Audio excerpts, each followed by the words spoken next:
ವೀಕ್ಷಕರೇ, MK news 9 ಕನ್ನಡಕ್ಕೆ ಸ್ವಾಗತ. ಕಲ್ಲು ತೂರಿದವರ ಮನೆಗಳ ನೆಲಸಮಗೊಳಿಸುತ್ತೇವೆ ಯತ್ನಾಳ್. ಬಾಗಲಕೋಟೆ ಲಕ್ಷ್ಮೀನಗರದ ಮಾತೃಭೂಮಿ ಯುವಕ ಮಂಡಲ ಪ್ರತಿಷ್ಠಾಪಿಸಿದ್ದ ಹಿಂದೂ ಮಹಾಗಣಪತಿ ವಿಸರ್ಜನೆ ಮೆರವಣಿಗೆ ಶನಿವಾರ ಅದ್ದೂರಿಯಾಗಿ ನಡೆಯಿತು. ಈ ವೇಳೆ ವಿಜಯಪುರ ಶಾಸಕ ಬಸವಗೌಡ ಪಾಟೀಲ್ ಯತ್ನಾಳ್ ಅವರು ಗಣಪನ ದರ್ಶನ ಪಡೆದು ಕೆಲವರಿಗೆ ಚುನಾವಣೆಗೆ ಮಾತ್ರ ಹಿಂದುತ್ವ ಬೇಕಿದೆ, ಹಿಂದೂಗಳ ಹಬ್ಬಕ್ಕೆ ಯಾರು ಅನುಮತಿ ಕೇಳುವ ಅವಶ್ಯಕತೆ ಇಲ್ಲ. 2028ಕ್ಕೆ ರಾಜ್ಯದಲ್ಲಿ ಬಗಾವ ಸರ್ಕಾರ ಅಧಿಕಾರಕ್ಕೆ ಬರಲಿದೆ. ಆಗ ಗಣಪತಿಯೊಂದಿಗೆ ಜೆಸಿಪಿಯು ಬರುತ್ತದೆ.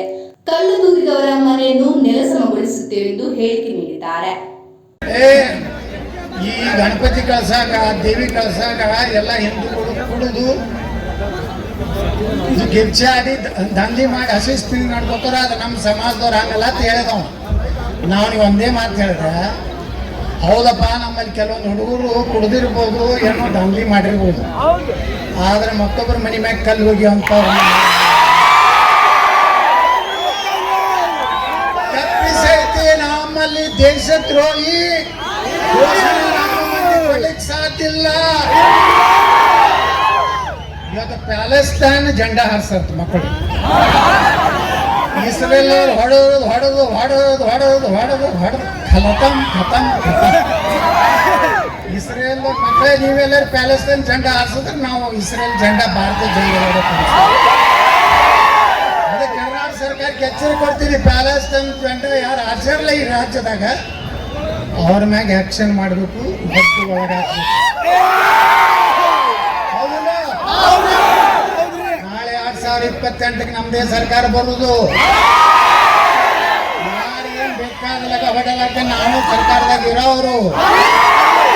ಅದಕ್ಕೆ ಎಲ್ಲರಿಗೂ ಕಿವಿ ಮಾತು ಹೇಳ್ತೀನಿ, ಯಾರ್ಯಾರು ಹಿಂದೂ ವಿರೋಧಿ ಯಾರೋ MLA ಮುಖ್ಯಮಂತ್ರಿನ ಗೃಹ ಮಂತ್ರಿನ DCM ಖುಷಿ ಮಾಡ್ಲಕ್ಕ ನಮ್ಮ ಮಂದಿ ಮ್ಯಾಗ ಸುಮ್ಮನೆ ಲಾಠಿ ಚಾರ್ಜ್ ಮಾಡೋದು, ಹೊಡಿಯೋದು, ಮುಗಿಸಿಕೊಡೋದು ಮಾಡ್ಲಕ್ಕೆ ಹೋಗ್ಬೇಡ್ರಿ.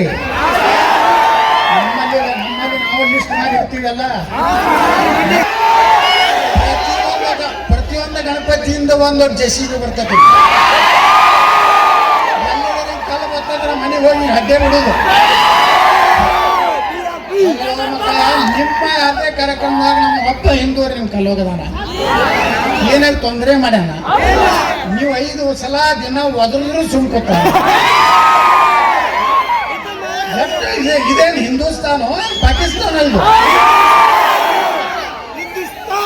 ನಾ ಹೇಳಿದ್ದೆ ಹೋದ ಎಲೆಕ್ಷನ್ದಾಗ ಇನ್ನೊಂದು ಅವಧಿಗೆ ನರೇಂದ್ರ ಮೋದಿ ಅವ್ರಿಗೆ ಅವಕಾಶ, ಗಂಗಾವತಿ ಒಳಗೆ ಹೇಳಿದ್ದೆ, ಇನ್ನೊಂದು ಅವಧಿಗೆ ಮೋದಿ ಅವರಿಗೆ ಅವಕಾಶ ಕೊಡ್ರಿ, ಪಾಕಿಸ್ತಾನದಾಗೂ ಗಣಪತಿ ಕೂರಿಸಿ ಅಂತ ಹೇಳಿದ್ದೆ. ಪಾಕಿಸ್ತಾನ ಗಣಪತಿ ಕೂರಿಸ್ಲಾಕತ್ತಾರ.